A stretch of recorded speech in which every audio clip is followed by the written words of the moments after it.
Welcome to District Dialogues. I am Fulton County Commissioner Marvin Arrington Jr., representing District 5. District 5 encompasses parts of the new city of South Fulton, Southwest and Southeast Atlanta, East Point, and Union City and College Park.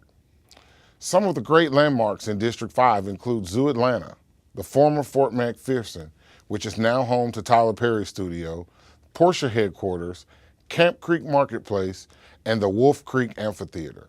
On our show, we share information about organizations, initiatives, and resources in District 5 and areas that I champion for Fulton County. So let's get straight to it.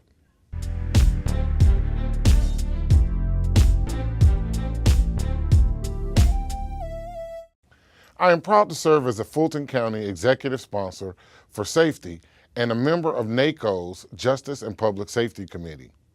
In our Justice and Public Safety segment, we like to share information from partners who provide resources and information about public safety and justice. Today, please meet Daphne Jordan, the founder of Safer Communities. Welcome to the show, Daphne. Thank you for all your hard work in the community. Thank you for having me. If you will, Ms. Jordan, tell our viewers a little about exactly what you have been doing in the community. Well, what I've been doing in the community is advocating for safer gas stations and remedying the issues that we've had with the slider crimes at gas stations that predominantly affected women in our community, and in some cases the elderly. So I've worked with the Board of Commissioners, the local enforcement and municipalities, the communities engaged. We're more aware of our surroundings, and that's really what I've been up to. What do you think has contributed to the decrease in slider crimes? Oh, there's a plethora of things that have contributed. It's been municipalities are working together instead of in silos. The police officers are working with our DA's office. Our DA's office is working with the judges to make sure that when the criminals are captured, they're not just released and let go. And then I think there have been some changes with the juvenile system, where there's now some programs to help remedy those that were caught and let go as well as a community that's now more aware of certain gas stations that had high crime. They're now more aware of their surroundings. They're paying more attention to their day in day and ins and outs, and we're sharing more information, and collectively all of that has helped remedy and decrease the crime. What are the goals of this new initiative? Well, right now we are continuing to galvanize and hold our elected officials accountable for now the crimes that are even occurring within our neighborhoods. The crime just doesn't go away, it just moves and transitions in other ways in other areas. So as a community, we discuss ways we can do things within our homes and our HOAs to even install cameras in certain neighborhoods, and we share best practices. And we now have a Facebook group that has over 1,700 members, so we're growing, it's evolving. We have neighboring and bordering cities that are engaged as well. So that's the focus right now of Safer Communities, is building upon what seemed to be, and it was tragic and tragedy within a community, and we're turning that around into a more positive initiative. Were you shocked to learn that statewide slider crimes were being committed by adults as well? Absolutely, because we were mostly focused in our own area, and technically we did have the highest crime within the state of Georgia. We had over 900 cars that were stolen in South Fulton. But to learn from the state representative, William Bodie, that actually the crimes committed statewide, majority were by adults, then that shed a bigger picture and shed more light into a more chronic issue. How does it feel knowing that you were able to garner the attention of state legislators? It felt like we have made an even more dent in an issue that was not getting as much attention until we really started raising the roof about it. And so to reach the state level, That means that we've gotten our legislators involved. They make policies and laws for the entire state. And that is a beautiful thing because locally we've made changes, but to see that now we're able to make changes at the state level to help protect people and or help provide, implement stronger penalties for criminals to help deter them from committing more of these crimes, that speaks volumes. What can we as the community and as citizens do to create safer communities? The first thing is communicate. And if you see something, say something. Oftentimes, we are the first people to see what's going on, and we turn a blind eye and want the police to be everywhere at all times, and that's just not the perfect world. Oftentimes, we are the ones that can put plans together. We can implement prevention and preventative measures to ward off criminals, and we need to get to know our neighbors. We need to participate and have activities for the youth in our own communities and not wait for elected officials and police officers or anyone else to do for us what we can do for ourselves. Ms. Jordan, thank you again so much with Safer Communities. We thank you for your service in our community, and thanks for joining us. Thank you for having me. When we come back, a look at how one organization is trying to save the lives of young men in our community. Our D5 Spotlight is next.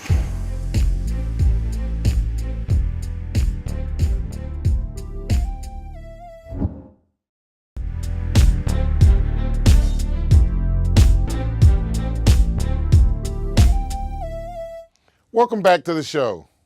In our D5 Spotlight, we like to give recognition to organizations and individuals who are striving to empower our community and our county. Our next guest is doing just that. His name is Mr. Gary Davis. He is the founder of the Next Level Boys Academy. Welcome to the show, Gary. Thank you.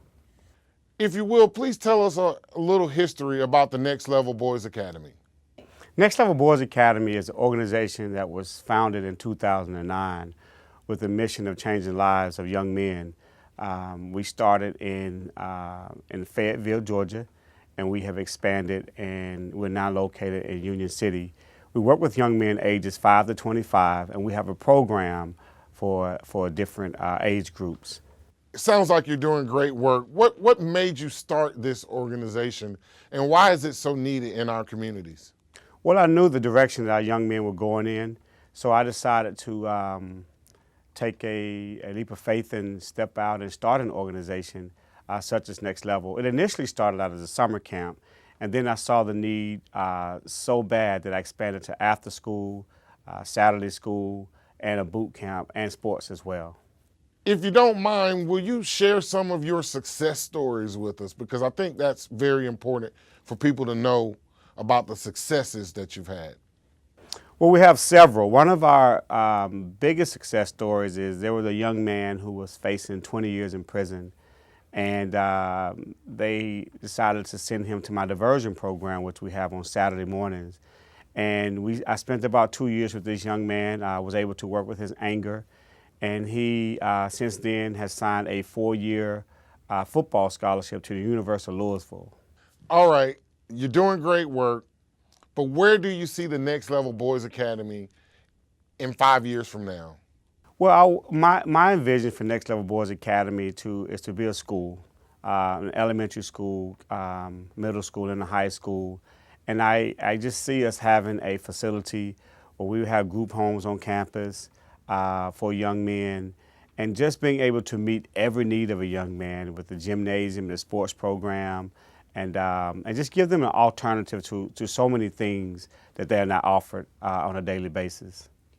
Are there ways that citizens and residents of Fulton County and beyond can help the Next Level Boys Academy or help assist you in the work that you do in mentoring our young men? Well, Next Level Boys Academy is always in need of mentors in our after-school program and our summer camp programs, of course, on Saturday mornings. And so we could also, any contributions that anyone would like to assist us with, we also welcome those as well. How can a young man become a part of the Next Level Boys Academy? What is the process for applying? Well, it's very simple. You can go on our website at www.nextlevelboysacademy.com, and we have a registration form there for the various programs that we have to offer. What is one of the biggest issues that you see our young men facing today? Well, one of the things that I've learned with the young men is that we have a parenting issue. When I go and see that number of young men in the juvenile justice system, I don't always look at that young man and see as to everything he has going on. Someone has to be accountable for this behavior, which is typically a parent or someone. So that's why at Next Level, we also have recently started a parent cafe where we're able to meet the needs and bridge the gap with these mothers. I'm writing a book right now. It's entitled Raising Him Without Him. And we're just talking about different tips of single mothers raising boys, because it's definitely something that does not come with instructions. Mr. Davis, thank you for being here. Do you have any final thoughts on Next Level Boys Academy that you'd like to share with our audience? My final thoughts is we have to just continue to believe in our young men. At some point, somehow they have all fallen between the cracks. And whether it be our communities or in our school system, but we have to just have a number of people that believe in them. And with that being said, they will, in long term, believe in themselves. Gary Davis, the founder of the Next Level Boys Academy, we appreciate your time today. Thank you so much for coming out. Thank you. Up next, our special segment on the arts in our community. Stay with us.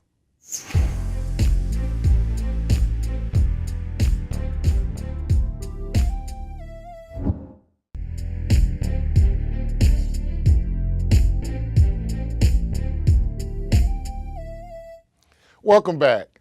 In addition to being executive sponsor of safety, I also serve as an executive sponsor of arts and culture, vice chair of the Atlanta-Fulton County Recreation Authority, and as a member of the Arts Commission for the National Association of Counties, or NACO. As an arts advocate, I like to highlight some of the arts and culture organizations, programs, and people here in Fulton County that are doing great work. Today, meet Miss T. Lang, chair of the dance department at Spelman College and founder of the T. Lang Dance Company. Welcome to the show, Ms. Lang. Thank you for having me. Ms. Lang, your company has received a lot of press lately. Please tell us about the company and what makes T. Lang Dance so unique and special. So I'm the choreographer and artistic director of T. Lang Dance, and I like to create movement works that talk about untold American truths. I like to figure out what my identity or the society, what's happening in the society, and how it connects to historical references and cultural references. I like to create these works that can be really deep and heavy, or a little meta in tone, and put humor inside of the work. And along with my creations, I infuse a lot of technology. What makes us unique is the collaborations that I have with other Atlanta-based artists who are engineers and composers and visual artists to create these new worlds for my dance works. Ms. Lang, I understand that you're a native of Chicago and that you've danced in New York. Why was it important for you to start your company here in Atlanta and Fulton County? So I was born and raised in the suburbs of Chicago in Shorewood, Illinois. And after I graduated from undergrad, I immediately went to New York City, knowing that I was going to dance professionally. And I did, and I was working with various companies and choreographers like Marlise Yerby and the Metropolitan Opera, and eventually went to grad school at NYU Tisch School of the Arts, where I received my MFA in performance and choreography. And there, I got the bug of becoming a choreographer.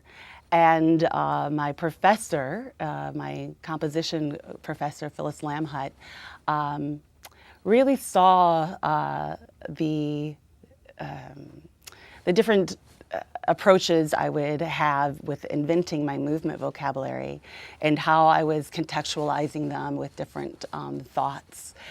And she pushed me into submitting my work into New York City. In the city, I was able to really develop my voice, my movement voice, and present my works for several years in the city. And eventually, it got to a point where there's a ceiling, and there was only room, once you broke that ceiling, there was room for choreographers and choreographers of color and women to break.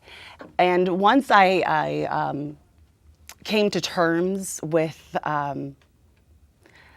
that approach, or came to terms with that fleeing of the New York City scene, dance scene, I received a call from Spelman College where they asked me to be a visiting artist and create an original work for their students.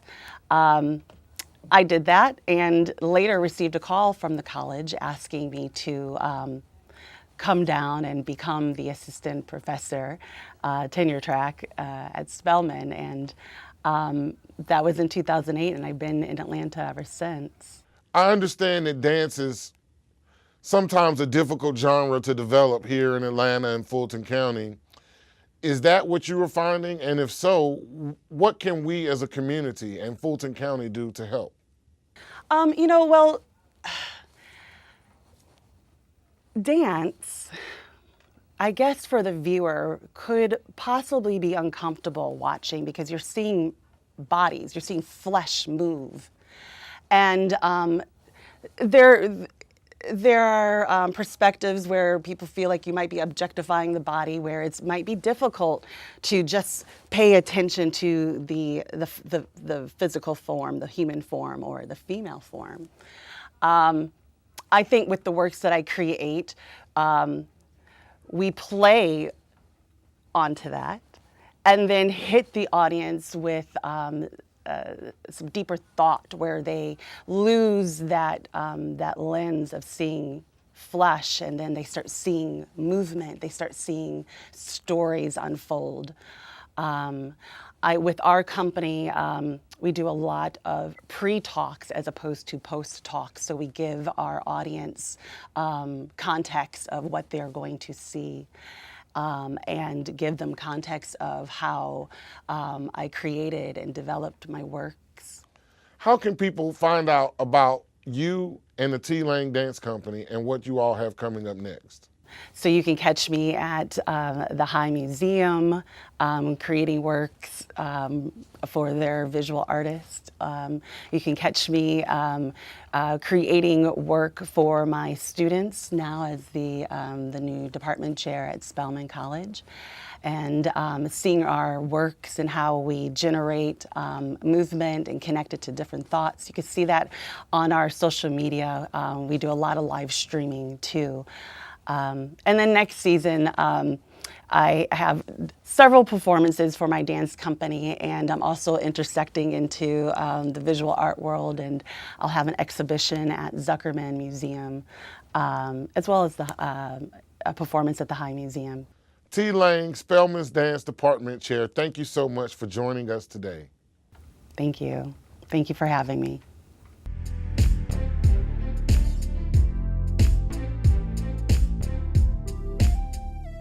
As we close out today's show, I would like to receive words of inspiration and motivation from our faith leaders.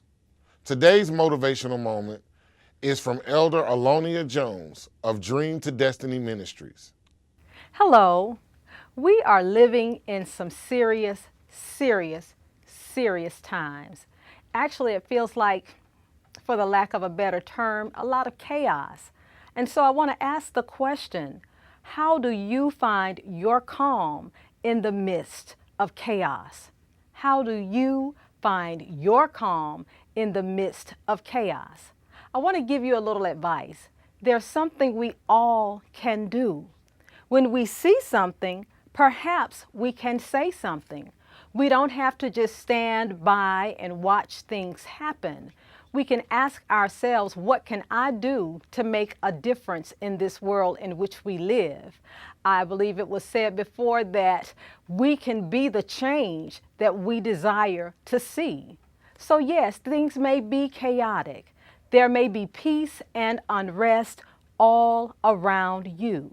Where will you find your calm? Will you make a difference by seeking to serve? Or will you identify the problem and not try to come up with a solution? Where is your peace? Where is your calm in the midst of chaos? I believe that we all can make a difference. I believe that we all can be a change. So in the midst of chaos, I'm challenging you today, my friends, find your calm in the midst of chaos. Thank you. Thank you, Elder Jones. We'd like to invite you to stay connected with our office. You can reach us by phone, email, website, and through our social media on Facebook, Twitter, and Instagram. Thanks for watching District Dialogues. We'll see you next time.